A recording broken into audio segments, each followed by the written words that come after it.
Muy bien chicos, vamos a empezar con la resolución de los problemas. Vamos a explicar la clase.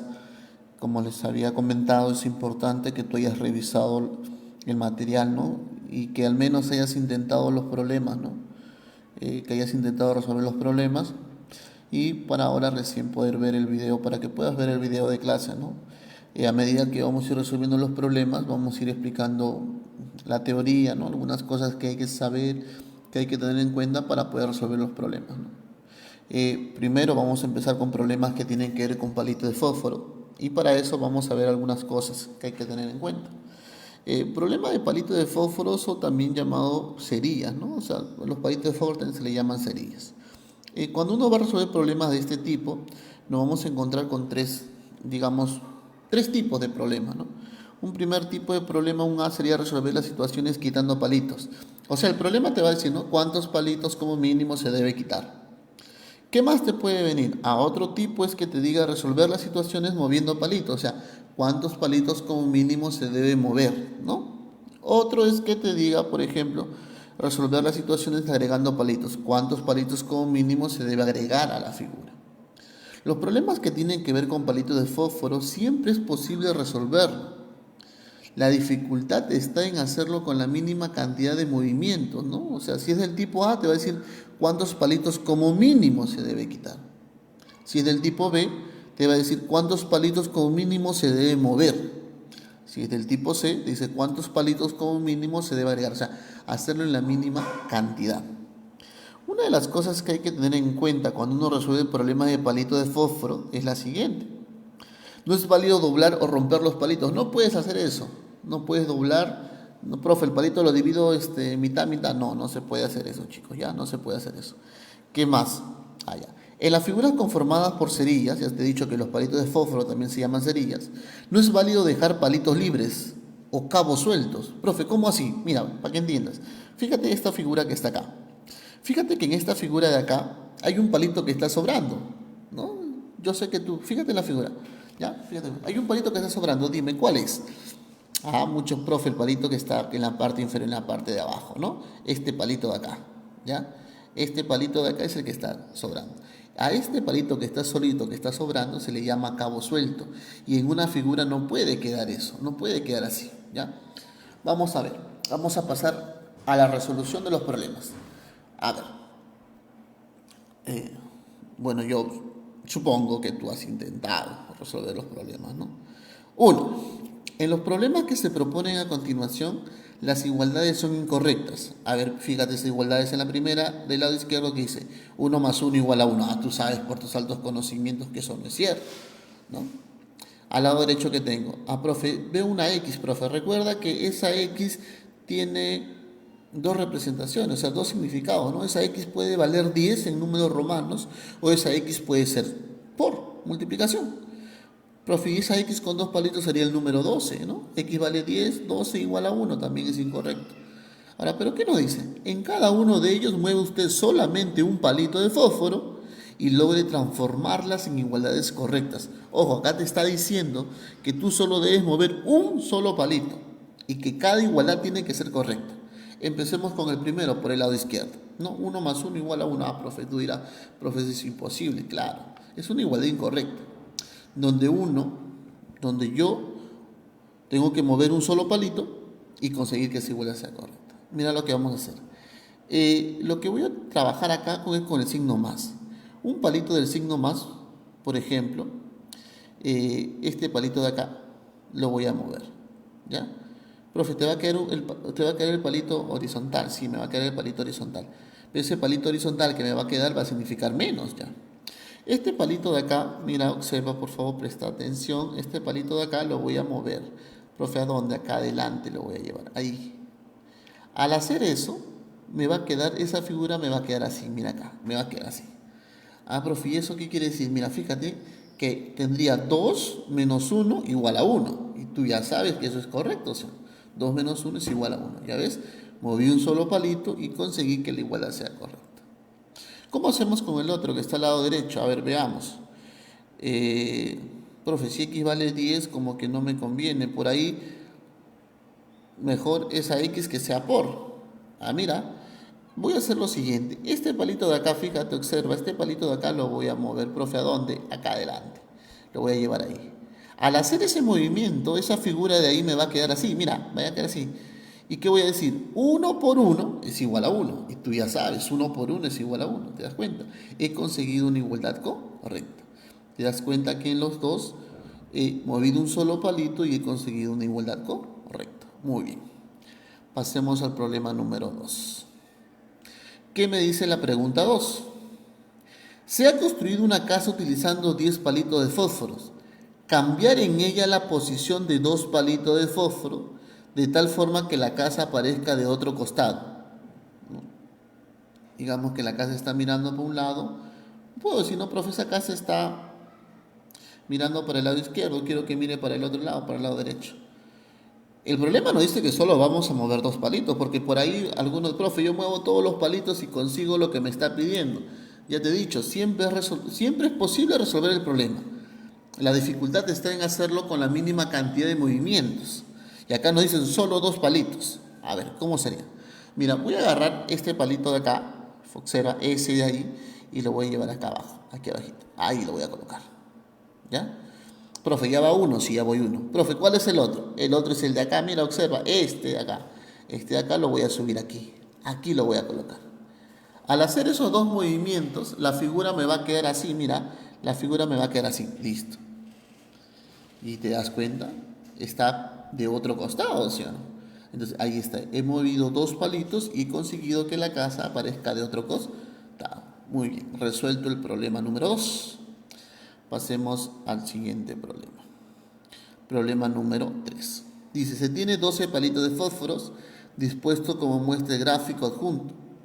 Usted debe retirar 2 palitos de fósforo y lograr que se queden solo 2 cuadrados. A ver, acá me dice que voy a quitar 2 palitos de fósforo. No me dice que voy a mover, me dice que voy a quitar. Y que me queden solo 2 cuadrados. Hay que tener en cuenta que en lo que me dice que me quede 2 cuadrados, no me está diciendo que los cuadrados sean iguales. O sea que puedo tomar que esos 2 cuadrados sean de diferente tamaño. Entonces, mira, profe, a ver, quitemos 2. Quitemos 2. Quizás por ahí algunos de ustedes han intentado. Recuerda que no puede quedar palitos sueltos, o sea, cabos sueltos no puede quedar. Ten cuidado con eso. Mira, lo que yo voy a hacer va a ser lo siguiente. Voy a quitar este de acá. Y voy a quitar este de acá. ¿Y qué es lo que me va a quedar? La figura me va a... Ahí quité 2, ¿ah? Y la figura me queda así, me queda así. Profe, ¿hay 2 cuadrados? Claro, fíjate, observa. Hay un cuadradito pequeño, ¿sí o no? Y la figura grande es otro cuadrado. ¿Te das cuenta? O sea, tengo 2 cuadrados. Un cuadrado pequeño y un cuadrado grande. Ahí están mis 2 cuadrados. Muy bien, resuelto el problema 3. Pasemos al siguiente. Pero antes de pasar al problema número 4, que es un problema sobre ruedas o engranajes, vamos a ver una parte teórica, ¿no? A tener en cuenta lo siguiente, ¿qué debo tener en cuenta para poder resolver? ¿No? Primero lo siguiente, ¿no?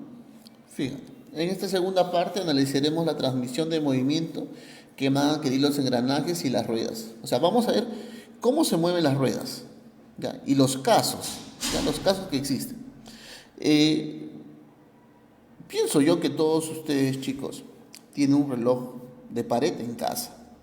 No tiene un reloj de pared en casa. Y tú tienes un reloj de pared en casa y tú, bueno, quizás no sepas ver la hora, pero al menos sabes cómo giran las manecillas del reloj, ¿no? A ese sentido de cómo giran las manecillas del reloj, ¿ya? A ese se le llama un sentido horario o un giro horario. O sea, tú sabes cómo giran las manecillas del reloj, a ese se le llama un giro horario. Y al giro que va en sentido contrario, que se opone, le voy a llamar un sentido antihorario. Mira acá, observa. Esta primera rueda de acá, donde dice giro horario, fíjate cómo indica la flecha, cómo está girando. Y cuando yo me encuentre con un giro horario, le voy a colocar simplemente H, ¿ya? Ese H significa giro horario. Y cuando, fíjate en la segunda rueda, que está al lado derecho, se da cuenta que la flecha indica lo contrario. Ese es un giro antihorario. Y a un giro antihorario lo voy a representar con la letra A. Ahí está, lo voy a representar con la letra A. Ahora tenemos situaciones o casos. Mira, una situación 1. Fíjate acá. Tengo 2 ruedas. la rueda A y la rueda B. Esas dos ruedas A y B están en contacto. Cuando se tenga dos ruedas A y B y estén en contactos, girarán en sentidos opuestos. Los sentidos de sus giros van a ser opuestos. ¿Qué quiere decir, profesor? Por ejemplo, supongamos que A gira en sentido horario. Ahí está, A es horario. Entonces B tiene que ser opuesto. B tiene que girar en qué sentido? Antihorario. Entonces recuerda, dos ruedas que están en contacto, sus giros son contrarios, son opuestos, ¿no? Si A gira en sentido horario, B tiene que ser antihorario. Esa es la primera situación. Vamos, situación 2. Fíjate, tengo dos ruedas A y B. Están unidas mediante una faja abierta, mediante una faja. ¿Qué va a ocurrir? Va a ocurrir que si yo tengo dos ruedas que están unidos mediante una faja, esas dos ruedas van a girar en el mismo sentido. Profe, ¿cómo así? Supongamos que si A gira en sentido horario, ¿qué va a pasar con B? B también tiene que ser horario. Y por ahí alguien se preguntará, profe, ¿qué pasa si A gira en sentido antihorario? Si A gira en sentido antihorario, B también va a girar en sentido antihorario. Recuerda, dos ruedas unidas por una faja abierta girarán en el mismo sentido. En el mismo sentido. Pasemos al siguiente, situación 3. Acá, profe, son dos ruedas A y B. Están unidas mediante una faja, pero esta faja es una faja cruzada. Cuando dos ruedas estén unidas mediante una faja cruzada, sus giros van a ser en sentidos opuestos. Recuerda, cuando dos ruedas están unidas mediante una faja cruzada, sus giros van a ser en sentidos opuestos.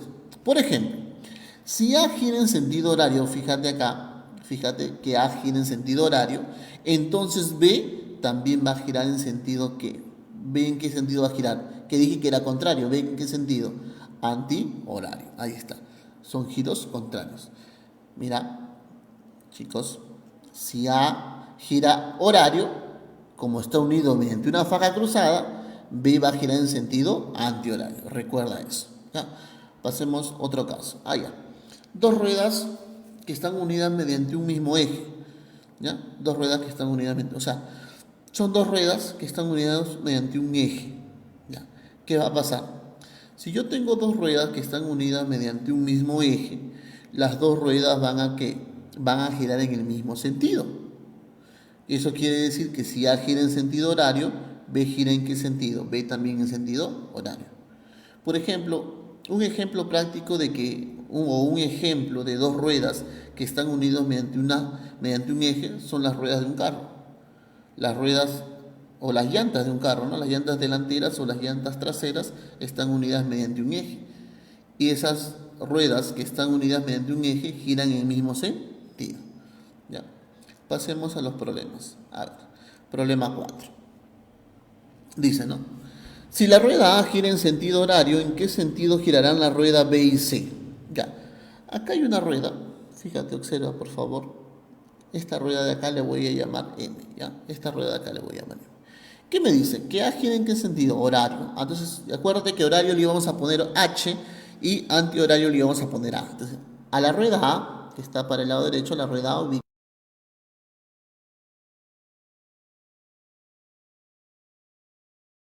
H, porque eso es lo que me dice el problema.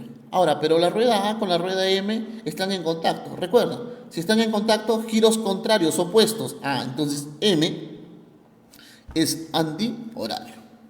Ahora, la rueda M y la rueda B están en contactos. Recuerda, contactos contrarios, profe. Si la rueda M es antihorario, la rueda B, ¿qué va a hacer? Dilo, no tengas miedo. La rueda B, ¿qué va a hacer? No tengas miedo en responder, no te preocupes, nadie de tu compañero te va a escuchar, ¿ya? Vamos, responde. La rueda B, ¿qué va a hacer? La rueda B va a ser horario, ahí está. Ahora les pregunto, si la rueda B es horario, la rueda C, ¿qué va a hacer? Si están en contacto, la rueda C va a ser antihorario, ahí está. Vamos a ver, ¿qué nos pregunta? ¿B gira en qué? Profe, B gira en sentido horario y C gira en sentido antihorario. Ahí está, problema 4. Avancemos. Problema 5. ¿En qué sentido giran los engranajes A y D si C gira en sentido que indica la flecha? Veamos. nos piden A y D, ya. C, a ver, fíjate en la rueda C, fíjate en la rueda C. En la rueda C, fíjate cómo indica la flecha. ¿Qué sentido es? A ver, ya te he dicho, responde. ¿Ya? Tus compañeros no te van a escuchar si te equivocas, no tengas problema, no tengas miedo, ¿ya? No tengas problema, no tengas. A ver, veamos. ¿La rueda C en qué giro? La rueda C es horario. Pregunta, ¿la rueda D en qué sentido va a girar? Si C y D están en contacto. Profe, como están en contacto, D tiene que ser opuesto. Entonces, D que va a ser antihorario. Muy bien, antihorario. A ver, sigamos. La rueda B, ¿en qué sentido va a girar? Si sabemos que está en contacto con C y C es horario, entonces B va a ser antihorario. ¿Ya? Ahora, B y A están en contacto. Yo sé que la rueda B es antihorario. ¿A qué va a ser? Ahí está. A va a ser horario. ¿Ya? Muy bien. Y si por ahí quieres saber, E va a ser horario. ¿Ya? A ver, A, ¿en qué gira en qué sentido A? A es horario y D gira en sentido antihorario. Muy bien, ahí está. Problema 5. Pasemos al siguiente. 6. Si el engranaje A se mueve como indica la flecha, indicar en qué sentido girarán C, D y E. A ver, A. Fíjate la rueda A. La flecha me indica, vamos, dime, ¿qué sentido es? Ahí está, muy bien, sentido antihorario. Vamos, pasemos a B. A y B están en contactos. Si la rueda A es antihorario, B tiene que ser opuesto, lo contrario. ¿B qué va a ser? Horario. Muy bien. Ahora vamos a ver el giro de C. B y C están en contacto. Si B gira en sentido horario, C tiene que ser opuesto. C tiene que ser en sentido antihorario. Ahora, la rueda C y la rueda E están en contactos. Si la rueda C es antihorario, ¿E qué va a ser? E va a ser horario. Nos falta D. B y D están en contactos. Si B y D están en contactos, como B es un giro horario, D es opuesto. D tiene que ser antihorario. Muy bien, ahora sí respondamos. C gira en sentido, ahí está, antihorario. D busca la rueda D, gira en qué sentido? Ahí también antihorario. Busca la rueda E, que la has puesto en E, le hemos puesto H. H, ¿qué cosa es? Horario. Entonces, E gira en sentido horario. Muy bien. Pasemos al siguiente problema. Problema 7. Dice, si el engranaje E gira tal y como indica la flecha, mencione qué engranajes giran en sentido antihorario. Muy bien, veamos. Fíjate la rueda E. Ya, ubica la rueda E. Ya lo ubicaste. La flecha, ¿qué te dice? Ya, esa flecha que me indica un giro horario. Muy bien. Vamos a ver su giro de A, de la rueda A. Oye, la rueda E y la rueda A están en contactos, entonces sus giros son opuestos. Si la rueda E es horario, la rueda A ¿qué va a ser? Antihorario. Muy bien. Ahora, trabajemos con la rueda E y la rueda B. La rueda E y la rueda B. La rueda E y la rueda B están unidos mediante una faja cruzada. Recuerda, cuando estaban unidos mediante una faja cruzada, ¿qué pasaba? Eran sentidos opuestos. Profe, si la rueda E es horario, quiere decir entonces que la rueda B va a ser antihorario. Muy bien, la rueda B va a ser antihorario. Ahora fíjate en la rueda B y en la rueda C. La rueda B y la rueda C están en contactos y cuando están en contacto son giros opuestos. Profe, como la rueda B es antihorario, la rueda C ¿qué va a ser? La rueda C va a ser horario. Ahora observa. La rueda C y la rueda D están unidas mediante una faja abierta. Recuerda, ¿qué ocurría o cómo eran sus giros cuando estaban unidas mediante una faja abierta? Sus giros eran iguales. Como C es horario, D también va a ser horario. Ahí está, D también va a ser horario. ¿Pero qué nos pregunta? Nos dice, mencione qué engranajes giran en sentido antihorario. A ver, ¿qué engranajes giran en sentido antihorario? Pues A y B. Aquí está. A y B. Muy bien. Pasemos a la pregunta 8. Dice, si el engranaje 6 gira en sentido que indica la flecha, diga usted qué engranaje giran en sentido horario. Ya, vamos. Ubica la rueda 6. Eso es lo primero. La rueda 6. Ahí está, ya lo ubicaste. Ahora, esa flecha nos indica que el giro de la rueda 6 es un giro ¿qué? Un giro antihorario. Ahora analicemos la rueda 6 y la rueda 1. Están unidas mediante una faja cruzada. Recuerda que cuando están unidas mediante una faja cruzada, sus movimientos o sus giros van a ser ¿qué? Sus giros van a ser opuestos. Y si sus giros van a ser opuestos, ¿qué quiere decir entonces? Que la rueda 1 va a girar en sentido ¿qué? En sentido horario. Ahora, la rueda 1, vamos, tienes que ubicar la rueda 1 y la rueda 2 están en contacto. Y si están en contacto, ¿qué sucede? Sus giros son opuestos. O sea, quiere decir entonces que como la rueda 1 gira horario, la rueda 2 gira en sentido antihorario. Ahí está. La rueda 2 y la rueda 3 están en contacto, sus giros tienen que ser opuestos. Si la rueda 2 es antihorario, la rueda 3 tiene que ser horario. La rueda 3 y la rueda 4, ubícalos, la rueda 3 y la rueda 4 están en contactos. Contactos, giros opuestos. Si la rueda 3 es horario, la rueda 4 va a ser antihorario. Ahora fíjate, ubica la rueda 4 y ubica la rueda 5. La rueda 4 y la rueda 5 están unidos mediante una faja abierta. Y recuerda tú, cuando están unidas mediante una faja abierta, los giros son opuestos. Cuando están unidos mediante una faja abierta, los giros son iguales, tienen el mismo sentido. Entonces, como la rueda 4 gira en sentido antihorario, la rueda 5 gira en sentido antihorario. Muy bien. ¿Qué nos preguntan? En sentido horario. ¿Quiénes estarían en sentido horario? La rueda 1 y la rueda 3. Muy bien. Pasemos al siguiente. Pregunta 9. ¿Qué dice? La siguiente figura muestra un cuadrado que debe dividir en 3 partes trazando 2 rectas que cortan al cuadrado. Ya, este problema es sencillo. Dice, mira, 2 rectas y que lo dividas en 3 partes. Ahora, cuando te dice, no, dividirse en 3 partes, ten en cuenta que no te dice que las partes tienen que ser iguales. O sea, no necesariamente debes buscar que sean iguales. Entonces yo trazo mis 2 rectas. Yo creo que todo el mundo, bueno, la gran mayoría de ustedes lo han podido resolver o pueden resolver ese problema, ¿no? Trazo aquí una recta, por acá trazo otro, y ¿qué, profe, cuáles son las 3 partes? Pues mira, observa, fíjate acá, 1, 2 y 3, ¿ya ves? Es un problema que estaba sencillo, ¿ya? Pasemos al siguiente problema. La siguiente figura muestra un rectángulo que debe dividirse en 7 partes, trazando 3 rectas que cortan el rectángulo. Ya, casi ya aumenta la dificultad. ¿Qué dice? Dividir en 7 partes. Tampoco acá te dicen que las partes tienen que ser iguales. Trazando 3 rectas. 3 rectas que cortan al triángulo. A ver, por ahí yo sé que algunos de ustedes han estado intentando. Y quizás por ahí ustedes han llegado a lo de acá. Mira. Este rectángulo moradito. Mira, fíjate. Trazo primero una recta acá, otra recta acá. Y la tercera recta quizás algunos han hecho así. ¿Ya? Pero observa que cuando hago eso, estoy dividiendo el rectángulo moradito en 6 partes.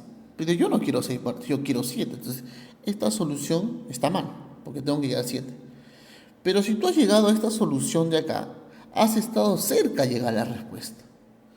Profe, ¿por qué? Mira acá. Las 2 primeras rectas va a ser acá, mira, 1, 2. Ahí está, listo. Me falta la tercera recta. La tercera recta no lo voy a trazar por el punto de intersección de esas 2 rectas, lo que había hecho en la figura morada. No. La tercera recta, mira, por aquí voy a hacer, mira, acá. ¿Te das cuenta? Ahora vamos a verificar que esté dividido en 7 partes. Mira, vamos a contar, ayúdame a contar. 1, 2, 3, 4, 5, 6, 7. Ahí está. Lo he dividido en 7 partes. Profe, ¿no tienen que ser iguales? No me dice el problema. Solo me dicen 7 partes. Y ahí está. ¿Ya? No me está diciendo que sean en partes iguales. Hay que tener cuidado con eso. ¿Ya? Muy bien. Pasemos al siguiente problema. Pregunta 11. ¿Cuántos palitos de fósforo debe retirar como mínimo para que quede uno? Allá. Quizás lo primero que a ustedes se les puede ocurrir es que quiten casi todos los palitos y dejen uno nomás. O sea, la gran mayoría, y dejen un solo palito, profe, y me queda uno, profe, sí. Pero si tú quitas todo eso, tendrías que quitar 14 y no hay como respuesta 14. Ah, no, pues está mal. Hay que tener en cuenta lo siguiente, como mínimo, para que quede uno. No solo hay que pensar en la representación del número, ¿no? Sino hay que pensar también en la letra. Y ahí está la clave de la resolución, de que uno piense dejar uno, pero uno en letra. Y si uno quiere dejar uno en letra, mira lo que va a ser A, uno en letra. Entonces la primera tiene que ser U. Y para que me quede U, tendría que cosa, que eliminar el de acá y eliminar el de ahí. Ahí está. Tendría que quitar eso, retirar esos dos. Luego sigue la N, y para que me quede N, tendría que retirar ese de ahí y retirar el de abajo. Luego me debe quedar la O. ¿A quién retiraría? El del centro. Entonces, al retirar esos palitos de ahí, me va a quedar esta figura, el lo de acá. Y ahí dice 1. Entonces, ¿cuántos palitos he retirado? He retirado 5. He retirado 5. Muy bien. Pasemos a la pregunta 12. ¿Qué dice la pregunta 12? Con 3 líneas rectas dividir la figura en 7 partes de tal manera que en cada parte hay un círculo. Profe, con 3 líneas rectas dividir en 7 partes. Tú recordarás que lo acabamos de resolver, ¿no? Problema 10, si no me equivoco. Habíamos dividido rectángulo con 3 líneas rectas en 7 partes, ¿no? Profe, acá también me está pidiendo lo mismo, porque con 3 líneas rectas debo dividir en 7 partes. Sí, pero dice, de tal manera que en cada parte hay un círculo. Entonces nosotros ya sabemos que con 3 líneas rectas puedo dividir en 7 partes. Ya sabemos que podemos lograr eso. Solo que acá debemos buscar que en cada parte haya un círculo. Ah, profe, muy bien. Mira, vamos a trazar las líneas acá. Recuerda que tiene que haber, que en cada parte tiene que haber un círculo. Esta sería la primera, ¿ya? Y por acá sería la segunda, para ir separando. Ya tenemos acá abajo un circulito que está solo. ¿Ya? Ya trazamos 2 líneas rectas, nos falta una sola línea recta. Esa línea recta que yo debo trazar debe separarlos, ¿no? Debe separarlos. A ver, ¿por dónde sería la línea recta? A ver, más o menos piensa por dónde se podría trazar esa línea recta. Ya, vamos a ver, ya. Sería por acá, chicos, mira, ve. Por acá, ahí sería. Ahí sería, y fíjate tú, observa que en la figura cada circulito está en una región diferente. O sea, en cada parte hay un solo circulito. ¿Te das cuenta? Entonces ya hemos conseguido que con 3 líneas rectas hemos dividido en 7 partes y además cada circulito está aquí en una región diferente. Muy bien. Bueno, eso sería la primera clase. He resuelto 12 ejercicios de la práctica dirigida y para ustedes queda una tarea domiciliaria. ¿Ya? Para ustedes quedan algunos problemas en el material que se le ha enviado. Ahí dice tarea domiciliaria, ya, para que tú puedas trabajar en casa, para que puedas trabajar en casa, ¿no? Porque ya has escuchado la clase, has atendido y ahora tú tienes que resolver la tarea domiciliaria. Tienes que resolver y luego lo vas a enviar, ¿ya?